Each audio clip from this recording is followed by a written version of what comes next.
Bem-vindo! Welcome to yet another amazing video from the Maximus Traveler. Make sure to leave a like, comment and share with your friends. Subscribe to support us so we can continue to bring amazing videos. Like they say in Portugal, obrigado, thank you.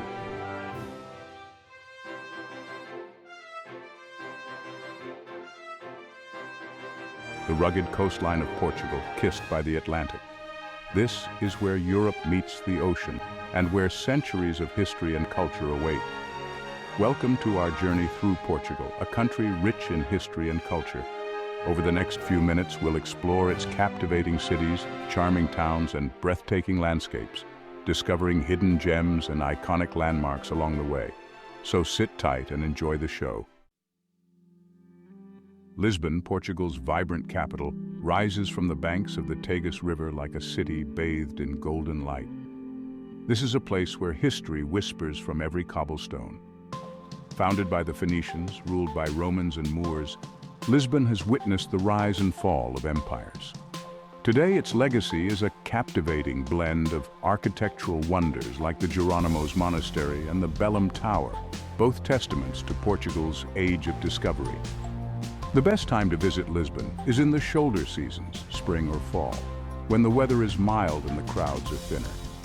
As you wander through the Alfama district, get lost in its labyrinthine streets, savor the aroma of freshly baked pastel de nata, and let the soulful melodies of Fado music transport you to another time. When in Lisbon, do take the time to ride the iconic Tram 28, a nostalgic journey through the city's historical heart.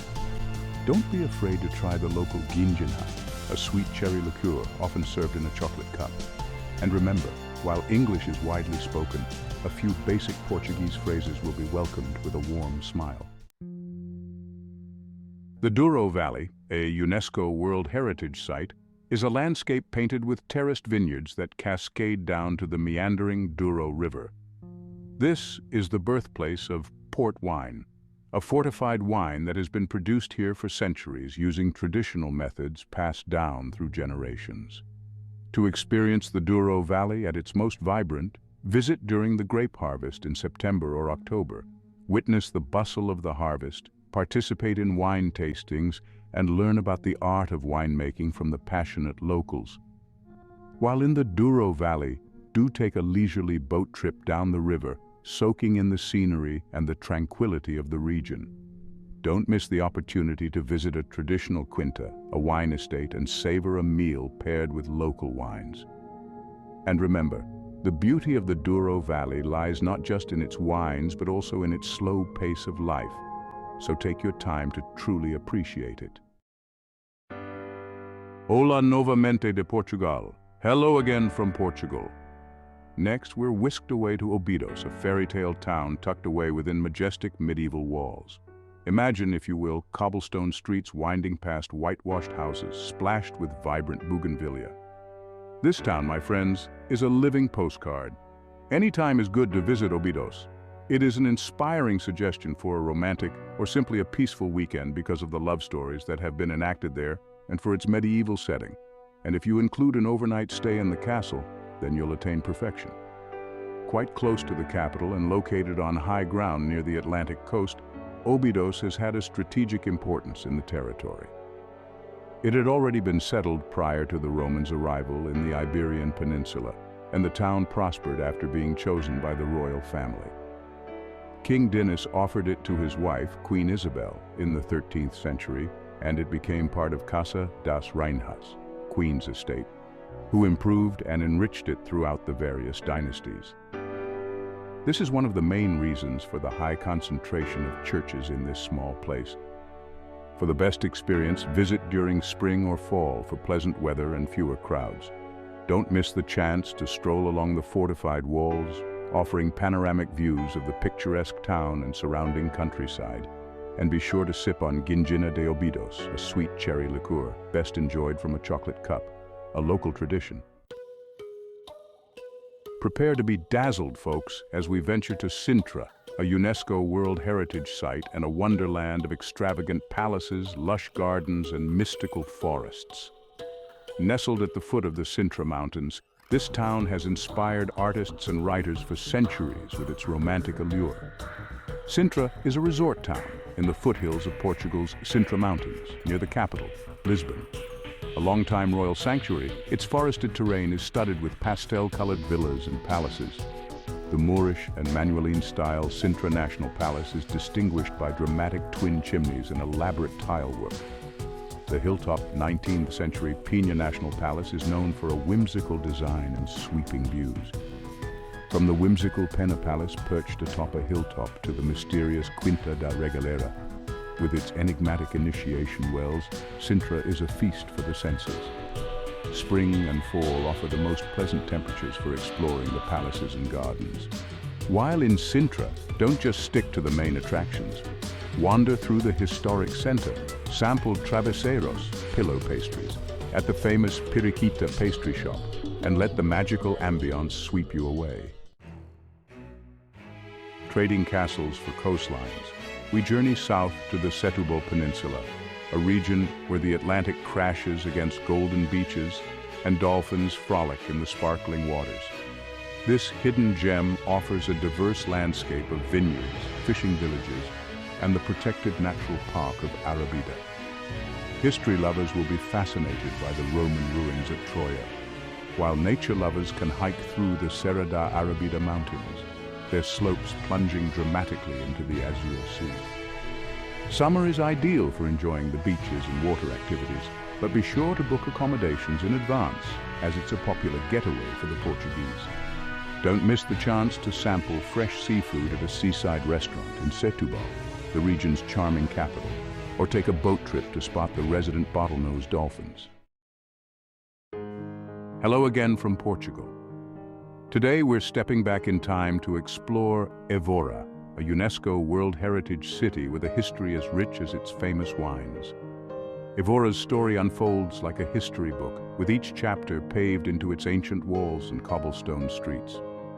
From its Roman temple, a testament to the city's Roman roots, to the haunting beauty of the Chapel of Bones, Évora is a captivating blend of ancient wonders and modern Portuguese charm. The best time to visit Évora is during the shoulder seasons, spring or fall, when the weather is pleasant for exploring its historic streets and the crowds are smaller. Be sure to wander through the Praça do Giraldo, the heart of Évora, and soak in the lively atmosphere. And don't miss out on trying the local cuisine. Évora is known for its hearty stews and delicious regional wines. Remember, Évora is best experienced at a leisurely pace, so take your time, savor the flavors, and let the city's history wash over you. Our Portuguese adventure takes us north to Porto. A captivating city nestled along the banks of the de Porto was called Portugal in Roman times, and was earlier a flourishing settlement on the Douro's south bank. The nomadic Alani tribe later founded the city of Castrum Novum on the north bank. The Visigoths took possession of the site about 540 CE, but yielded in 716 to the Moors. In 997, Christian forces recaptured Porto, which for a time became the capital of the Counts of Portucalense, northern Portugal, during Moorish rule in the southern part of the kingdom. The Moors again held the city briefly, but in 1092 it was brought finally under Christian domination. In the 14th century, the city became an important port, and Prince Henry the Navigator was born there in 1394. During the Peninsular War, British forces under Arthur Wellesley, later the Duke of Wellington, there crossed the Douro, routed the French, and captured the city on May 12, 1809. Douro River. Porto's heart beats with a vibrant energy, fueled by the warmth of its people and the intoxicating aroma of its namesake port wine. The Ribeira district, with its colorful houses cascading down to the riverbank, is a sight to behold. Take a stroll along the Cais da Ribeira, soak in the lively atmosphere, and enjoy a glass of port while watching the traditional Rabelais boats glide by. Spring and fall offer the most pleasant weather for exploring Porto's hilly streets and enjoying its outdoor cafes. For a truly immersive experience, take a guided tour of one of the many port wine cellars across the Douro River in Vila Nova de Gaia. And don't forget to sample the local delicacy, the francesinha, a hearty sandwich dripping with cheese and a special sauce. In Porto, every corner has a story to tell, and every sip of port is a toast to the city's enduring spirit. Our journey through Portugal takes us to Coimbra, a city steeped in history and brimming with youthful energy. Home to one of the oldest universities in Europe, Coimbra's streets echo with the sounds of Fado music and the lively chatter of students. Explore the hallowed halls of the University of Coimbra, a UNESCO World Heritage Site, and be sure to visit the stunning Joanina Library, a masterpiece of Baroque architecture. Coimbra is a year-round destination, but spring and fall offer the most comfortable temperatures for exploring its steep, cobbled streets. Don't be afraid to get lost in the labyrinthine alleys of the old town, where you'll stumble upon hidden squares, charming cafes, and traditional shops. In the evening, treat yourself to a Fado performance, the soulful music that embodies the spirit of Coimbra. Remember, in Coimbra, the past and present intertwine to create an unforgettable experience. Hello again, fellow explorers. We continue by venturing into the heart of Portugal's wild side, the Parque Natural da Serra da Estrela. This dramatic mountain range is home to mainland Portugal's highest peak, Douro, a majestic site often dusted with snow, even in late spring. Douro is not a distinctive mountain summit, but rather the highest point in a plateau. Douro has an unusual feature of being a summit that is accessible by paved road, the Regional Road 339, formerly National Road 339. Now, the Serra da Estrela is not just about conquering peaks. This park is a collection of glacial valleys, crystal-clear rivers, and charming villages frozen in time. You'll encounter shepherds tending their flocks, much like their ancestors did centuries ago. And speaking of traditions, be sure to sample the Serra da Estrela cheese, a creamy delight unique to this region. The best time to visit depends on your interests. For hiking and outdoor adventures, the sweet spot is late spring to early fall. Winter transforms the park into a winter wonderland, perfect for skiing and snowboarding. A word to the wise, the weather in the mountains can be unpredictable, so pack layers and be prepared for anything. And while the park is a haven for wildlife, remember to observe from a distance and respect their home. Whether you're a die-hard hiker or simply seeking breathtaking landscapes, Parque Natural da Serra da Estrela promises an unforgettable Portuguese adventure. Hola from the Algarve, folks. This southern coastline of Portugal is a feast for the senses. The Phoenicians established bases in the area and the Romans later conquered it. Visigoths ruled the region until Muslims took control in the early 8th century. After nearly 5 centuries of Muslim rule, Algarve, Arabic Algarve, the West, was taken into the Portuguese kingdom in 1189, but it retains some of its Moorish characteristics. At Sagres in 1419, Henry the Navigator founded a center of research that came to be called a school of navigation centuries ago. The Moors ruled this roost, leaving behind their mark in the whitewashed villages and terraced hillsides. Today, it's all about soaking up the sun on golden beaches, golfing on world-class courses, and savoring the freshest seafood. Spring and fall offer pleasant temperatures and fewer crowds, but honestly, the Algarve is a year-round destination. Don't miss the chance to explore the caves and grottos along the coast. Try a traditional cataplana stew, or simply relax and soak in the laid-back vibe. Just remember, sunscreen is your friend here, and always respect the ocean's power. Next stop, the Minho. Tucked away in Portugal's north, this region is a world away from the beaches of the Algarve. Minho, historical provincia, northwesternmost Portugal. It was originally called Entre Douro e Minho, the region between the Minho and Douro rivers. The area was occupied by both the Celts and the Romans, the former having left numerous ruins called castra, or hill forts.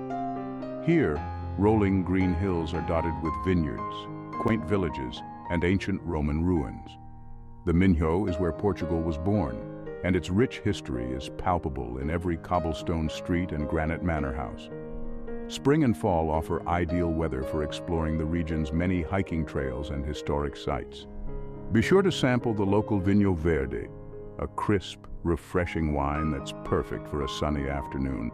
And don't forget to pack comfortable shoes, as you'll be doing a lot of walking on those charming cobblestone streets. Thank you for exploring Portugal with us. From the vibrant streets of Lisbon to the sun-drenched beaches of the Algarve, this country has something to offer every traveler.